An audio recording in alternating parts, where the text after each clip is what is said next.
السلام عليكم ورحمة الله تعالى وبركاته. أصحابتي شرفت لميل البودنيد دافيدا جوجتا واني سلامي واني جعلها وولاشين زموها فيشيال ومركا لهدنا إني وضع على كله واني أنفعسه ما أنت زموها فيشيال محيني وضع وحمد محالة وضع واكوان ألعبت ساني لي وضع وعلين هذا منكين واي وحنا لقى بلانقا واكوان ما شاء الله ما شاء الله داو هيربوله وعلوش جري جيركنا جريسو جري وحي هدا عاتني مره waa anoo kale ما شاء الله وجيركنا inuu iska yareeyo level fiican rabo دواataas ما شاء الله ما شاء الله أصحابتي شرفتنا wada فيتامين alaabtaas fitamiinkaas wijiga waayay alaabtaas wijiga waxay waayay bixin guduudka guduudkay biisa أنا دوان جدود بدنا هذا لكن أوكي أنا ما عرفت أصحابته جدود مقبل الحمد لله جدود كبحنا وصوبي أصحابته بماتي واي أو فيتامين أو جوجة عمل وجيجا ما عرفت فر جوجة واي أصحابته وحويا هذا الكنيو بدينين ووجدان أصحابته ما شاء الله تبارك الله سو ناخذ ونكسن بهالشيء بحساب maxaa la dhihi jiray maxaa kaloo lahaa قصقص قال كعس tusaya marka asxaabta tus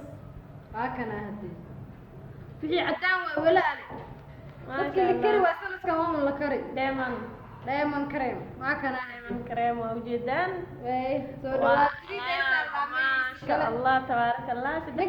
wata oo 3 days whiten body meel walba marsan kartaa hadii xaaji ka ma caranaagaha madmadowga fadhiyaan naaga cad ay raadsanin saddex maalin gudaheeda waxaa ku noqonaysaa maasha allah tabaaraka allah ya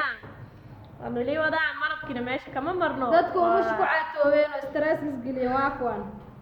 waxa dadka oo fikireen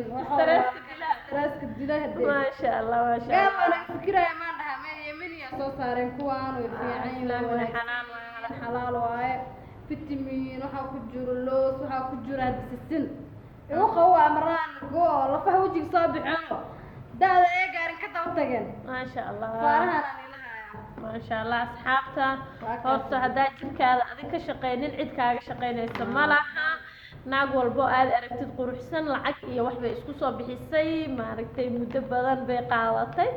adigana sida camal inaadan niyad jabin gabar ka quruxsan ma laha asxaabta gabar ka quruxsan jabibada la isdeeryahay ما شاء الله waa ujeedaan alaabta seeto oo maaragtay dhaxda ku yareynayso jirka ismaad kaaga dhigayso khatar kaaga dhigayso gabdhaha buurnida ka cararaayo waaye iyo caloosha ka cararaayo marka sida abaayo hornigu soo sheegto maasha allah sida abaayo hornigu soo sheegto asxaabta maanta waxaa waaye inaan gabdhaha walaaladeen aan dhiirigelino oon maaragtay kuwa wejiga guduud ka cabsan oo ka cabanaayo kuwa buurnida ka cabanaayo kuwa caatada ka cabanaayo kulli inaan wada dhiirigelino hadaad buurnida ku buurin hadaa caatirtina lagu caateen kadeed ma jiraad maasha allah alaabta dhilihaaya kusoo yaacade asxaabta waxay hadalna laga sii hordhicin wax waliba indhahaada inaad ku aragtid wax lagu sheego wuxuu taraay ma laha inaad indhahaada ku aragtidaa fiican marka asxaabta soo dhawaada meel walba oo joogtiin dunida daafaheeda waan jeclahay alaabta seeta jumle iyo tafaariiq waan haynaa kusoo dhawaada waa anigoo zamuha official channelkayga waan igu soo dhaweynaa sida qiimaha badan oo quruxda badan iyo qadarinta badan aad noo qadarisiin soo dhawaada waan jecelnahay waan leenahay lama kala quruxsanahay jabiibada badsado wow